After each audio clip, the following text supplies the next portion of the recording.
नमस्ते दोस्तों।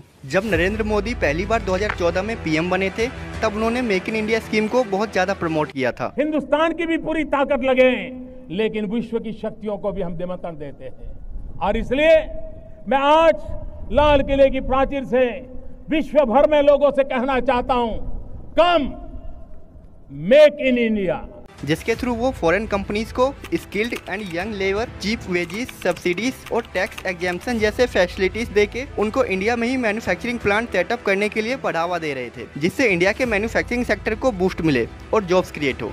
Actually make in India का एम था फॉरेन इन्वेस्टमेंट को इंडिया में लाना, 2022 तक मैन्युफैक्चरिंग सेक्टर का कंट्रीब्यूशन जीडीपी में 25% तक करना और 2022 तक इंडिया में 10 मिलियन जॉब्स क्रिएट करना, जिसके बाद इसे एक्सटेंड करके 2025 तक कर दिया गया।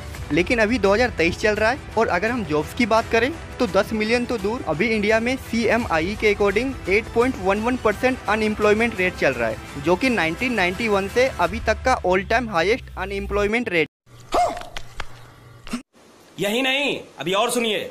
और अगर हम मैन्युफैक्चरिंग सेक्टर की भी बात करें तो 25% तो दूर, अभी ये सिर्फ 17% ही हमारे जीडीपी में कंट्रीब्यूट करती है, जो कि प्रीवियस ईयर से भी कम है। अब इनसे हमें ये तो क्लियर हो गया कि मेक इन इंडिया स्कीम पूरी तरह फेल हो चुकी है, लेकिन इनके फेल्यूर के पीछे क्या क्या रीजंस है आइए जानते हैं। दोस्तों, इसका पहला और फेल होने का सबसे इम्पोर्टेंट रीजन है लेक ऑफ एग्जीक्यूशन। बीजेपी ने इसके कैंपेन और प्रमोशन में तो बहुत पैसे खर्च किए, लेकिन इसके एग्जीक्यूशन पर कभी ध्यान ही नहीं दिया। सब्सिडीज और ease of doing business etcetera on paper तो दिख रहे थे, लेकिन ग्राउंड रियलिटी कुछ और ही था, जिसके कारण बिजनेसेस के लिए ये डील उतनी अट्रैक्टिव नहीं थी। सेकंड रीजन है ग्लोबल अनसर्टेनिटी। IMF के रिपोर्ट के अकॉर्डिंग 2016 में इकोनॉमी में स्लो डाउन आ गया था और 2020 में कोविड ने तो पूरे इकोनॉमी को ही तहस नहस कर दिया था, जिसके कारण इन्वेस्टर्स की इन्वेस्टमेंट भी कम हो गई थी, जिसका इफेक्ट हमें मैन्युफैक्चरिंग सेक्टर पे भी देखने को मिला।